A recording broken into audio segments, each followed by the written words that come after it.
시정연설이겠죠? 네, 어제 문재인 대통령 추경 예산 편성과 관련해서 국회 시정연설했습니다. 잠깐 들어보시겠습니다. 국민의 삶이 고단한 근본 원인은 바로 일자리입니다. 누구나 아시는 바와 같이 지금 우리의 고용 상황이 너무나 심각합니다. 국민들의 삶이 조금이라도 나아진다면 할 수 있는 모든 일을 해야 합니다. 그게 정부고 그게 국가라는 판단으로 편성한 예산입니다. 네.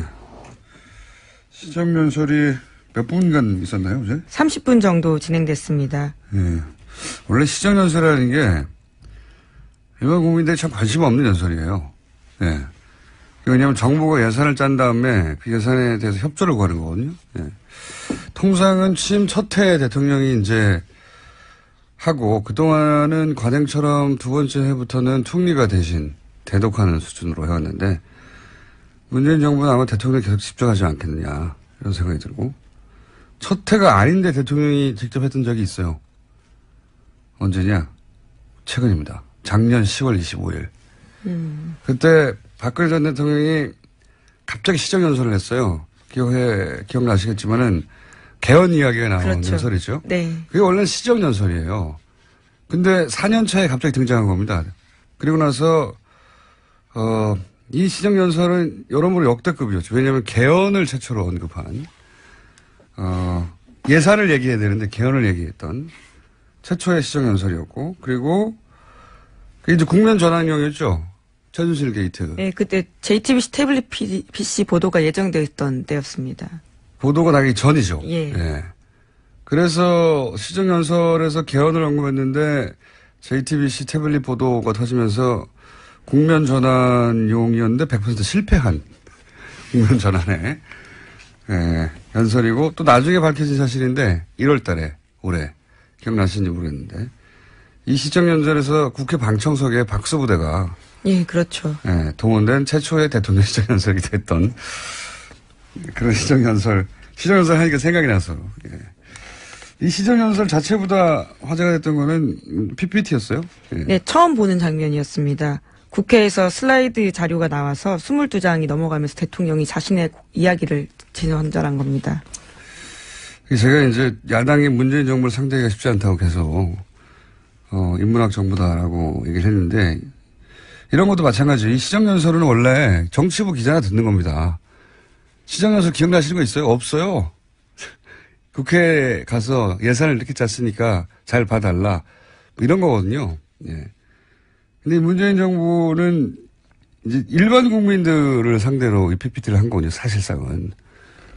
일종의 서비스를 한 거예요. 네, 보고 드리겠습니다. 이런 식의 이야기를 하면서 예. 시작했습니다. 그러니까 정부가 국민들한테 다이렉트로 서비스를 한다는 인상을 주고 있단 말이죠. 여기 야당이 원래 기존의 정치 문법으로 정치부 기자들을 상대로 해서 이야기를 하는데 이렇게 되면 싸움이 안 되죠.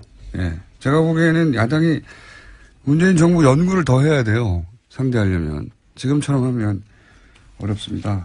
예. 시정연설이 화제가 되기는 어려운 건데 어쨌든 화제가 좀 됐습니다. 예. 그 이후에 추경의 합의를 3당이 했죠. 예. 네, 더불어민주당 우원식, 국민의당 김동철, 바른정당 주호영 원내대표가 어제 정부 추경 예산안 심사 시작하기로 합의했습니다. 하지만 정우택 자유한국당 원내대표가 이낙연 국무총리 인준에 항의하는 뜻으로 이 자리에 불참했습니다. 그리고 이 소식을 듣고 나서는 예산결산 특별위에서 심사 논의하기로 했는데 자유한국당 빠진 회동에서 이런 합의한 것 자체가 정치 도의상 있을 수 없는 일이다. 이렇게 비판했습니다. 자유한국당만 빼고 이제 합의했다고 비난을 한 건데 이게 이제 기존 정치 문법이거든요. 예. 근데 이 말 하려고 일부러 안 간 거죠. 그러니까 안 가놓고 자기들을 빼놨다고. 예. 안 간 건 본인들이에요. 그런데 이제 가면 합의를 해주거나 거기서 모양이 안 나니까 자기들 빼놓고 따로 합의를 했다고 비난하기 위해서 일부러 안 간 건데, 그러니까 화를 낼 기회를 만들어낸 거죠. 이런 거를 이제 정치적 자해공갈 수법이라고 하는데, 과거에 많이 썼습니다. 야당들이. 이게 잘 안 통한다는 거죠, 이게. 이렇게 해가지고는. 다른 방법을 생각해야 될 것 같아요. 제가 보기에는 이렇게 해서는 잘 안 될 것 같습니다. 뜻대로. 다음 뉴스는요? 네, 어제 김희수 헌법재판소장 후보자와 김상조 공정거래위원장 후보자의 청문보고서 채택 마감일이었습니다. 2명 모두 무산됐습니다. 또 마감 시한이 내일인 강경화 외교장관 후보자도 쉽지 않은 상황입니다. 안 하겠죠. 예. 그리고 이 추경도 쉽지 않죠. 제1야당이 아예 인정할 수 없다고 비판하고 나왔으니까요. 네, 또 국민의당과 바른정당도 추경안 심사 착수엔 동의했지만 핵심 쟁점에는 강하게 반대하고 있는 상황입니다. 네. 인사청문회 보고서 채택도 안 될 것 같고, 예, 추경도 쉽지 않을 것 같습니다. 이거는 이제 예전 같으면 발목 잡는다는 기사가 쏟아질 일이죠. 예. 민주당도 야당 시절에 발목 많이 잡았어요.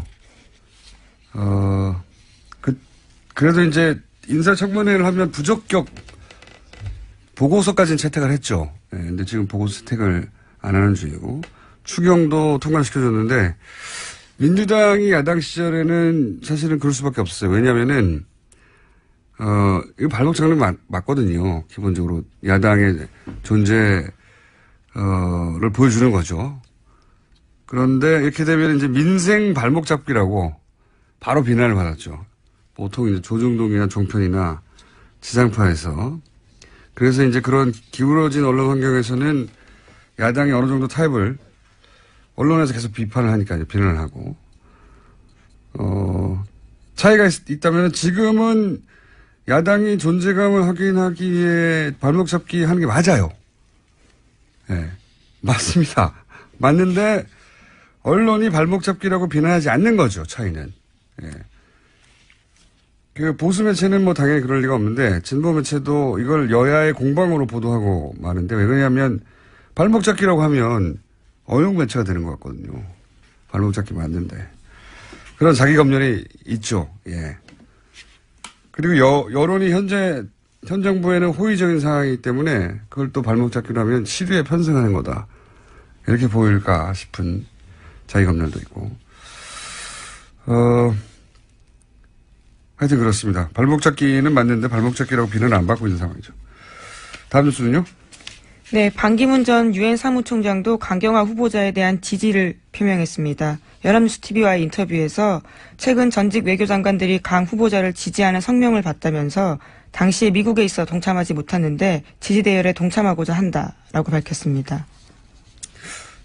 저는 이제 강경화 후보는 좀 미스테리어스한 인물로 느껴지는 것이 전직 장관들이 반기문 이제 유엔 사무총장까지 하면 외교부 장관을 했던 사람들 전원이라고 할 수 있거든요. 네, 현직 빼고 거의 다 했다고 볼 수 있습니다. 네, 전원이에요, 사실상은.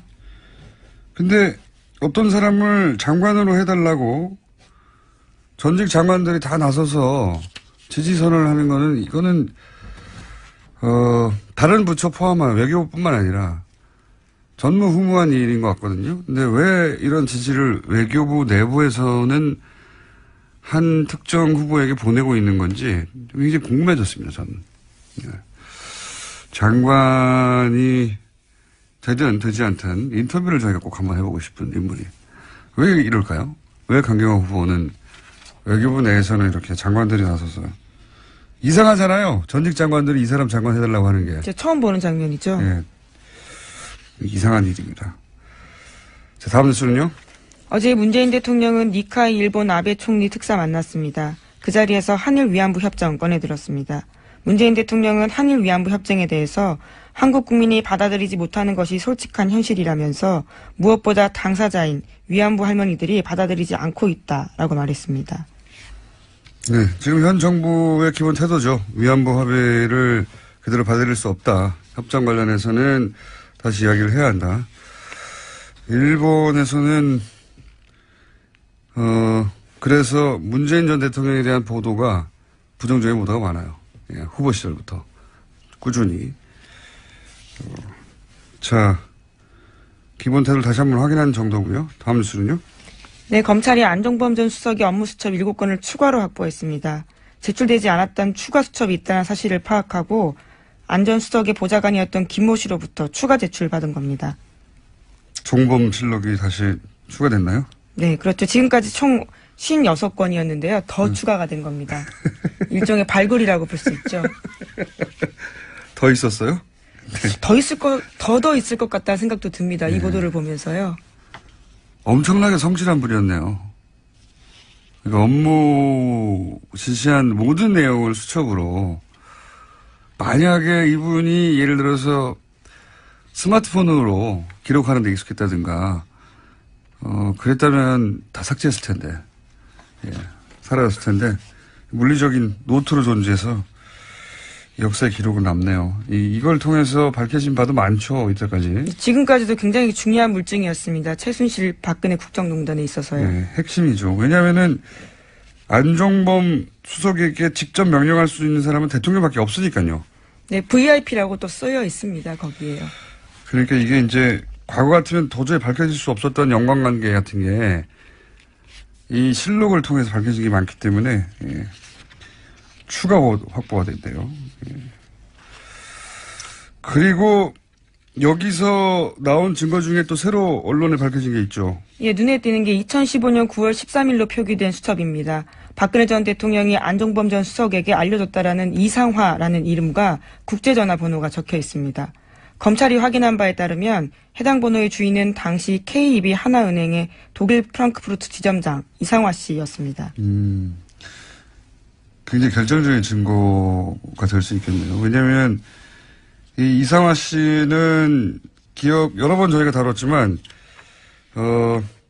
무역회사나 가능한 신용장, 신용장을 발급해서 정유라 씨가 독일에서 돈을 받을 수 있도록 만들어준 사람이죠. 굉장히 저리로 대출받았습니다. 그리고 국내 기국에서는 나중에 밝혀진 바에 의하면 최순실 씨의 압력으로 한국에서 없던 자리를 만들어서 승진했던 분이고 그래서 이제 독일의 금고직이다.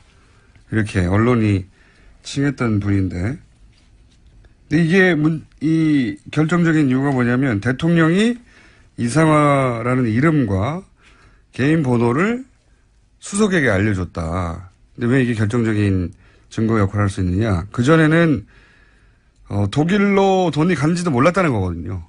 과거에 박근혜 전 대통령의 입장은 삼성이 정유라를 지원한 78억인가요? 직접 지원한. 네. 그 금액이 같다는 것조차 몰랐다고 이제 말을 해왔는데. 지금까지도 그러고 있습니다. 그런데 그 금고지기 역할을 한 사람의 이름과 전화번호를 대통령 입으로 안종범 수석에게 말했다는 증거가 나온 거잖아요. 예, 심지어 그 다음 날 바로 10억 8천만 원으로 시작하는 KB 하나은행 독일 계좌로 돈이 갑니다.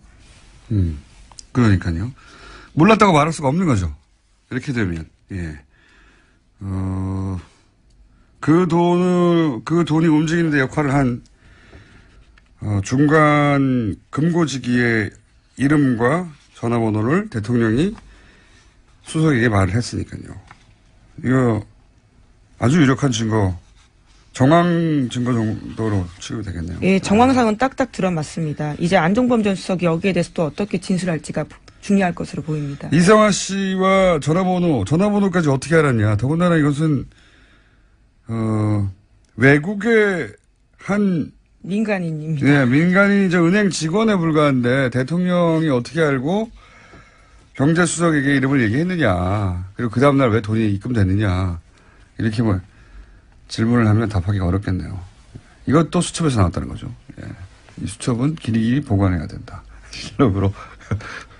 그리고 올해 여러 사람이 공개되어서 이 수첩을 보게 되면 검찰 혹은 특검은 잡아내지 못했던 아주 디테일한 부분들을 잡아낼 수 있을 것 같거든요. 저는 이게 나중에는 PDF로 만들어서 공개됐으면 말이에요. 재판이 끝나가는 쯤에는 적어도. 자, 다음 뉴스는요? 네, 일주일에 4번씩 재판받고 있는 최순실 씨가 어제 재판부에 건강 문제 호소했습니다. 구치소에서 치과 진료 받아야 한다면서 이번 주 목요일 오전 재판에는 빠질 수 있게 해달라 요청했습니다. 재판부는 그 일정을 조정할 수 있다는 사실을 확인하고 불가하다고 이야기했습니다.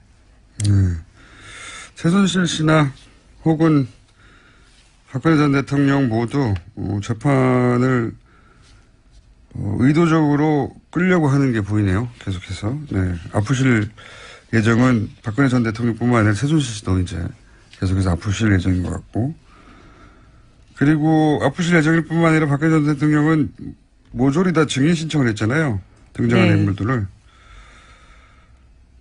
증인 신청을 200명이 넘죠, 지금. 240명입니까? 50명입니까? 네, 굉장히 많은 사람을 해서요. 어제는 심지어 재판부가 이런 식으로 하다가는 증인신문에만 1년 이상 걸릴 수 있다. 이런 식의 곤혹을 표시했습니다. 증인신문을 하게 되면 아주 간단한 사안도 양측이 반대 신문을 하기 때문에 아주 간단한 것도 1시간은 좋게, 뭐 2시간은 좋게 지나가거든요. 아무리 간단한 증인도. 근데 이제 이렇게 복잡한 사안이면 증인 한 사람 불러놓고 대여섯 시간 보내는 건 일도 아니에요. 예. 그러면은 하루에 한 사람밖에 못 한다는 얘기거든요. 재판부도 어제 그 이야기 했습니다. 일주일에 3명밖에 못 한다. 이런 식이면. 그렇죠. 그러면서 걱정을 하는 거죠. 재판을 뭐 3명, 4명밖에 못 하는 이유는 뭐냐면 이런 식으로 한 사람을 대여섯 시간 하게 되면 하루에 한 사람밖에 못 하는데 재판도 격일로 해봐야 일주일에 서너 번이거든요. 엄청나게 빡빡한 일정인데 이렇게 되면 이제 1년 내내 걸린다는 거죠. 증인신문만. 그러면 그 사이에 구속 시한을 넘기는 거죠. 예, 그러면 일단 석방된 다음에 출퇴근 재판을 받겠다고 하는 기본 전략 아니겠나 했는데 그런 것 같습니다. 네, 그런 것 같고. 그래서 이제 이렇게 가면 제가 보기에는 앞으로 4개월 후에는 10월 달 정도 되겠네요. 예, 10월입니다. 네, 구속 만기가요.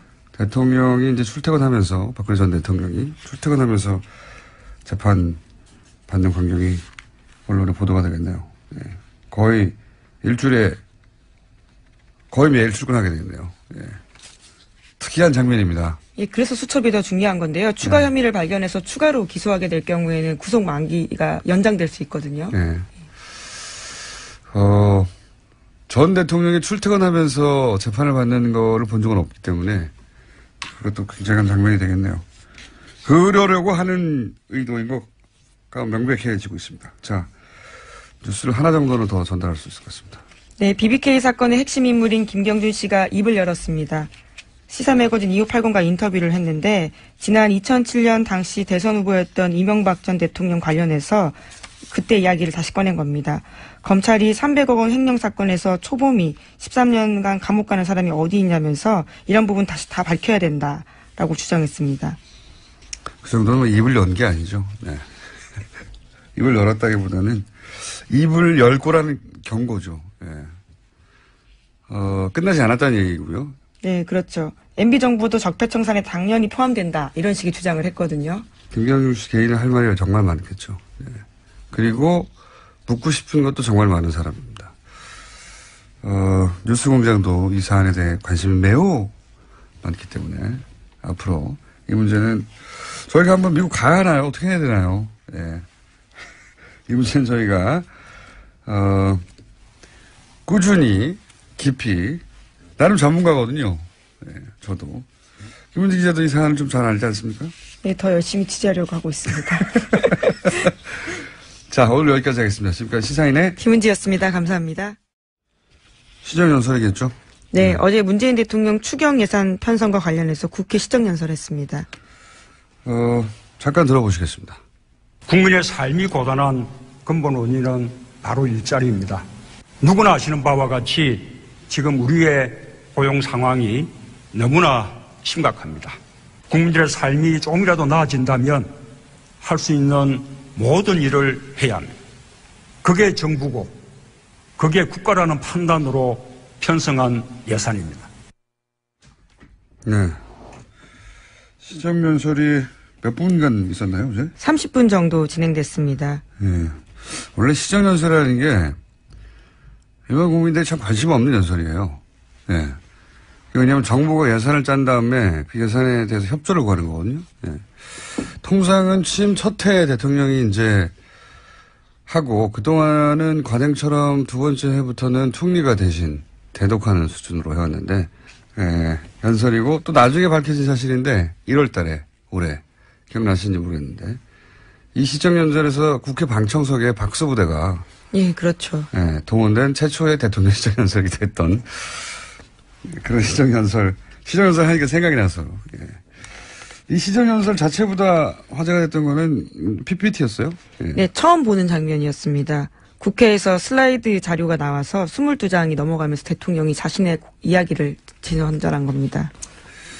제가 이제 야당이 문재인 정부를 상대하기가 쉽지 않다고 계속 인문학 정부다라고 얘기를 했는데 이런 것도 마찬가지예요. 이 시정연설은 원래 정치부 기자가 듣는 겁니다. 시정연설 기억나시는 거 있어요? 없어요. 국회에 가서 예산을 이렇게 짰으니까 잘 봐달라. 뭐 이런 거거든요. 예. 근데 문재인 정부는 이제 일반 국민들을 상대로 이 PPT를 한 거군요. 사실상은. 일종의 서비스를 한 거예요. 네, 보고 드리겠습니다. 자유한국당만 빼고 이제 합의했다고 비난을 한 건데 이게 이제 기존 정치문법이거든요. 예. 근데 이 말 하려고 일부러 안 간 거죠. 그러니까 안 가놓고 자기들을 빼놨다고. 예. 안 간 건 본인들이에요. 그런데 이제 가면 합의를 해주거나 거기서 모양이 안 나니까 자기들 빼놓고 따로 합의를 했다고 비난하기 위해서 일부러 안 간 건데, 예. 그러니까 화를 낼 기회를 만들어낸 거죠. 이런 거를 이제 정치적 자해공갈 수법이라고 하는데 과거에 많이 썼습니다. 야당들이. 이게 잘 안 통한다는 거죠. 이게 이렇게 해가지고는 다른 방법을 생각해야 될 것 같아요. 제가 보기에는 이렇게 해서는 잘 안 될 것 같습니다. 뜻대로. 다음 뉴스는요? 네, 어제 김희수 헌법재판소장 후보자와 김상조 공정거래위원장 문재인 정부는 아마 대통령에 계속 집중하지 않겠느냐 이런 생각이 들고 첫 해가 아닌데 대통령이 직접 했던 적이 있어요. 언제냐? 최근입니다. 작년 10월 25일. 그때 박근혜 전 대통령이 갑자기 시정연설을 했어요. 기억나시겠지만은 개헌 이야기가 나온 그렇죠. 연설이죠. 네. 그게 원래는 시정연설이에요. 근데 4년 차에 갑자기 등장한 겁니다. 그리고 나서 이 시정연설은 여러모로 역대급이었죠. 왜냐하면 개헌을 최초로 언급한 예산을 얘기해야 되는데 개헌을 얘기했던 최초의 시정연설이었고 그리고 그게 이제 국면 전환용이었죠. 최순실 게이트. 네, 그때 JTBC 태블릿 PC 보도가 예정되어 있던 때였습니다. 보도가 나기 전이죠. 예. 예. 그래서 시정연설에서 개헌을 언급했는데 JTBC 태블릿 보도가 터지면서 국면 전환용이었는데 100% 실패한 국면 전환에. 입니다. 이런 식의 이야기를 하면서 예. 시작했습니다. 그러니까 정부가 국민들한테 다이렉트 서비스를 한다는 인상을 주고 있단 말이죠. 여기 야당이 원래 기존의 정치문법으로 정치부 기자들을 상대로 해서 이야기를 하는데 이렇게 되면 싸움이 안 되죠.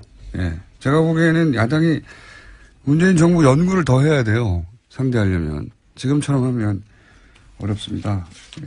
시정연설이 화제가 되기는 어려운 건데 어쨌든 화제가 좀 됐습니다. 예. 그 이후에 추경의 합의를 3당이 했죠. 예. 네, 더불어민주당 우원식, 국민의당 김동철, 바른정당 주호영 원내대표가 어제 정부 추경 예산안 심사 시작하기로 합의했습니다. 하지만 정우택 자유한국당 원내대표가 이낙연 국무총리 인준에 항의하는 뜻으로 이 자리에 불참했습니다. 그리고 이 소식을 듣고 나서는 예산결산 특별위에서 심사 논의하기로 했는데 자유한국당 빠진 회동에서 이런 합의한 것 자체가 정치 도의상 있을 수 없는 일이다. 이렇게 비판했습니다.